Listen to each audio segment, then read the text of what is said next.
Hello दोस्तों, बहुत बहुत स्वागत है आपका इकोनॉमिक्स हिंदी विद मैथ में। तो आज हम शुरू करने वाले हैं यहाँ पर जो है माइक्रो इकोनॉमिक्स का क्लास 11th के जो है मल्टीपल चॉइस क्वेश्चन आंसर। तो चलिए शुरू करते हैं। तो इस वीडियो में देखते हैं, यहाँ पर देखिए बहुवैकल्पिक प्रश्न हम पढ़ेंगे जो कि इकोनॉमिक्स के हैं हिंदी मीडियम में। तो चलिए शुरू करते हैं। देखिए यहाँ पर जो है आप सोच रहे होंगे मैं किससे पढ़ा रहा हूँ, तो आपको जो है स्कूल से आपकी सपोर्ट मटेरियल मिली होगी। तो ये जो है आपकी यूनिट 1 है, माइक्रो इकोनॉमिक्स की यूनिट 1 है, जिसके आप मल्टीपल चॉइस क्वेश्चन आंसर कर रहे हैं। तो आप अगर नहीं ढूंढ पा रहे हैं तो आप वहां से ढूंढ सकते हैं, अपने सपोर्ट मटेरियल से आप जो है इसको देख सकते हैं। तो चलिए यहाँ पर मैं आपको पढ़ के बताता हूँ और इसको समझाता हूँ। तो कह रहा है कि निम्नलिखित में से यानी निम्न में से कौन सा व्यष्टि अर्थशास्त्र का अध्ययन किया जाता है, यानी निम्न में से किसमें जो है व्यष्टि अर्थशास्त्र का अध्ययन किया जाता है। तो आप देखेंगे व्यष्टि अर्थशास्त्र किसका अध्ययन होता है। व्यष्टि मतलब एक जीव के लिए, मतलब एक व्यक्ति के लिए जब अर्थशास्त्र का अध्ययन किया जाए तो वह व्यष्टि अर्थशास्त्र है। लेकिन समष्टि अर्थशास्त्र में क्या होता है, जब एक से अनेक व्यक्तियों के लिए यानी एक से अधिक यानी पूरे देश की अर्थव्यवस्था का जो है अर्थशास्त्र का अध्ययन किया जाता है, तो वो यहाँ पर समष्टि अर्थशास्त्र कहलाता है। ठीक है, तो यहाँ पर देखिए ये पूछा गया है निम्न में से कौन सा व्यष्टि अर्थशास्त्र के में अध्ययन किया जाता है। कौन सा किया जाता है, समग्र पूर्ति की जाती है, यहाँ पर समग्र मांग की जाती है, या एक वस्तु की बाजार मांग की जाती है, राष्ट्रीय आय की जाती है। कौन से की जाता है, तो आपका आंसर हो जाएगा यहाँ पर आंसर नंबर सी, एक वस्तु की बाजार मांग का अध्ययन जो है व्यष्टि अर्थशास्त्र में किया जाता है। क्योंकि एक वस्तु की बाजार मांग है, क्योंकि यहाँ पर देखिए व्यष्टि का मतलब क्या होता है, एक व्यक्ति, तो एक वस्तु हो गई। ठीक है, क्वेश्चन नंबर 2, निम्न में से कौन सा विषय जो है समष्टि अर्थशास्त्र में अध्ययन नहीं किया जाता। कौन सा विषय है जो समष्टि अर्थशास्त्र में अध्ययन नहीं होता। रोजगार, रोजगार देखिए देश के स्तर पर होता है तो ये किया जाता है। समग्र पूर्ति भी देश के स्तर पर होती है तो ये भी की जाती है।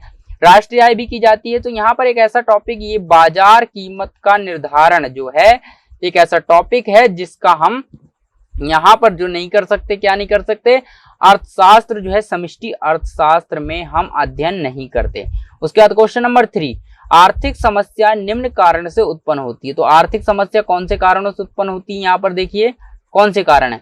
एक राष्ट्रीय आय यानी एक राष्ट्र की आय यानी उच्च जनसंख्या होगी, इस कारण से आर्थिक समस्या हो गई। क्रेताओं की बीच प्रतियोगिता होती है, संसाधनों के वैकल्पिक उपयोग होते हैं, उच्च उत्पादन अधिकतम लाभ चाहता है, यानी उत्पादक जो होता है वो अधिकतम लाभ कमाना चाहता है। तो इनमें से कौन सा ऑप्शन सही होगा, संसाधनों के वैकल्पिक उपयोग हैं।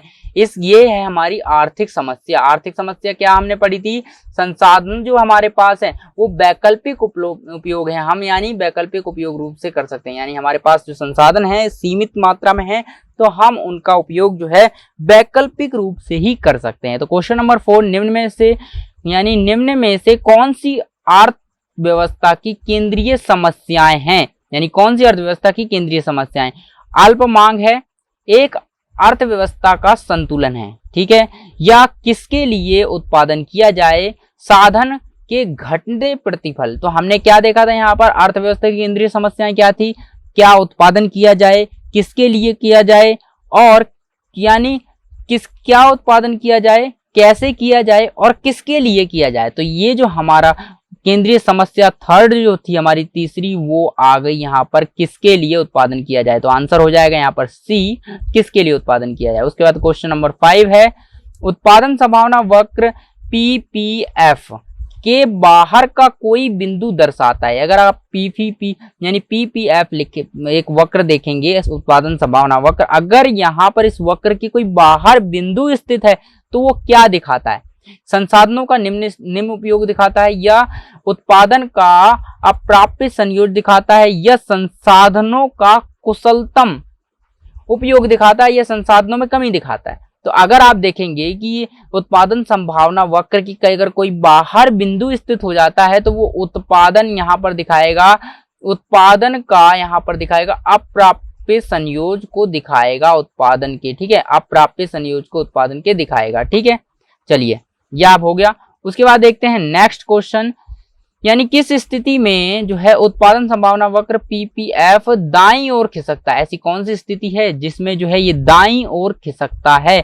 विदेशी पूंजी की निवेश में वृद्धि कर दी जाए तब होगा, या यहाँ पर जो है संसाधनों में कमी कर दें तब होगा, या संसाधनों का पूर्ण कुशलतम उपयोग कर लिया जाए तब ये होगा, या रोजगार में वृद्धि हो। यानी पीपीएफ दाईं ओर कब खिसकता है? जब ये विदेशी पूंजी निवेश में वृद्धि होती है, तो ये उत्पादन संभावना वक्र जो होता है वो दाईं ओर खिसक जाता है जब विदेशी पूंजी निवेश में वृद्धि की जाती है। तो यहाँ पर क्वेश्चन नंबर जो है 7 देखते हैं। 7 में क्या, उत्पादन संभावना वक्र एक सीधा यानी सीधी रेखा हो सकता है जब, यानी उत्पादन संभावना वक्र सीधी रेखा कब हो सकता है? जब दोनों वस्तुओं के उत्पादन में कमी की जाए, दोनों वस्तुओं की जो है अधिक उत्पादन किया जा सकता है, सभी संसाधन दोनों वस्तुओं के उत्पादन में समान रूप से कुशल हों, या फिर सभी संसाधन जो है दोनों वस्तुओं के उत्पादन में समान रूप से कुशल ना हो। तो यहाँ पर उत्पादन संभावना वक्र एक सीधी रेखा कब होता है? जब आपका जो है सभी संसाधन दोनों वस्तुओं के उत्पादन में समान रूप से कुशल होते हैं, तो ये एक सीधी रेखा होती है। ठीक है, उत्पादन संभावना वक्र। क्वेश्चन नंबर देखिए यहाँ पर है, निम्न में से यहाँ पर क्या है, निम्न में से जो है यहाँ पर कौन सा, निम्न में से यहाँ पर जो है कौन सा जो है क्या है, निम्न में से कौन सा उत्पादन संभावना वक्र की मान्यता है? कौन सी जो है इसकी उत्पादन संभावना वक्र की मान्यता है? सभी संसाधनों का पूर्ण तथा कुशलतम उपयोग होता है, ये इसकी मान्यता है, या फिर तकनीकी यानी तकनीक समान रहती, ये मान्यता है। संसाधन दो वस्तुओं के उत्पादन में समान रूप से कुशल नहीं होते, ठीक है, ये मान्यता है, या उपरोक्त सभी। तो यहाँ पर देखिए निम्न में से कौन सी उत्पादन संभावना वक्र की मान्यता है? तो उत्पादन संभावना वक्र की मान्यता यहाँ पर सभी संसाधन पूर्ण रूप से कुशल उपयोग होते हैं, ये वाली है। तकनीक समान रहती है, ये भी है। और संसाधन दो वस्तुओं के उत्पादन में समान रूप से जो कुशल नहीं होते हैं, ये भी है। तो यहाँ पर उपरोक्त आंसर इसका सभी आ जाएगा। ठीक है, क्वेश्चन नंबर 9, निम्न में से कौन सा कथन अवसर लागत के लिए सत्य है?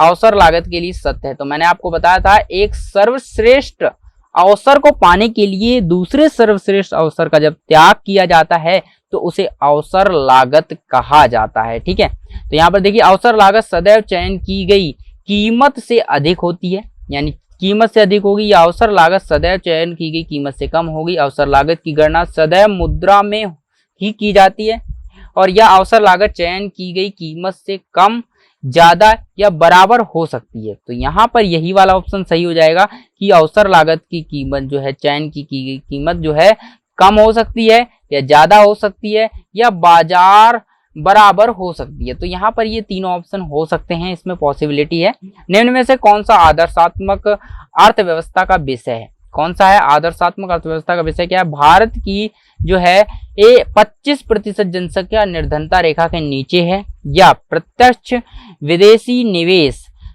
एफडीआई में वृद्धि से भारत में जीपीटी में वृद्धि हुई, यानी जीडीपी में वृद्धि हुई, या आय का समान स्तर भारत को निर्धनता मुक्त बना देगा, या सरकार द्वारा कल्याण योजनाओं पर उच्च व्यय समग्र मांग को बढ़ाता है। तो क्या होगा इसका आंसर? आंसर होगा इसका सी, जिसमें आय का समान वितरण होगा और भारत को निर्धनता मुक्त बना देगा। ठीक है, अगर आय का समान वितरण कर दिया जाए तो भारत यहाँ पर निर्धनता मुक्त हो जाएगा, क्योंकि सभी को समान आय मिल रही है। ठीक है, समान आय का वितरण हो रहा है। निम्न में से कौन सा आदर्शात्मक अर्थशास्त्र का विषय है? तो यहाँ पर यही विषय है, आय का समान करना। तो यहाँ पर हमने जो है कंप्लीट कर लिए हैं। यहाँ पर हमने क्या कंप्लीट किए? 10 क्वेश्चन कर लिए, मल्टीपल चॉइस क्वेश्चन आंसर कर लिए हैं।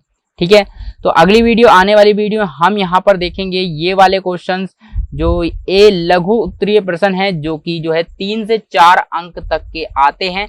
ये सारे क्वेश्चन हम देखेंगे अगली वीडियो में। ठीक है, तो फिर मिलते हैं अगली वीडियो में एक नए टॉपिक के साथ। लेकिन अगर आप पहली बार आए हैं चैनल पर तो सब्सक्राइब जरूर कर लें, तो और बेल आइकन भी दबा लें, ताकि आपको नई वीडियो की नोटिफिकेशन समय समय पर मिलती रहे। तो चलिए फिर मिलते हैं एक नई वीडियो में एक नए टॉपिक के साथ।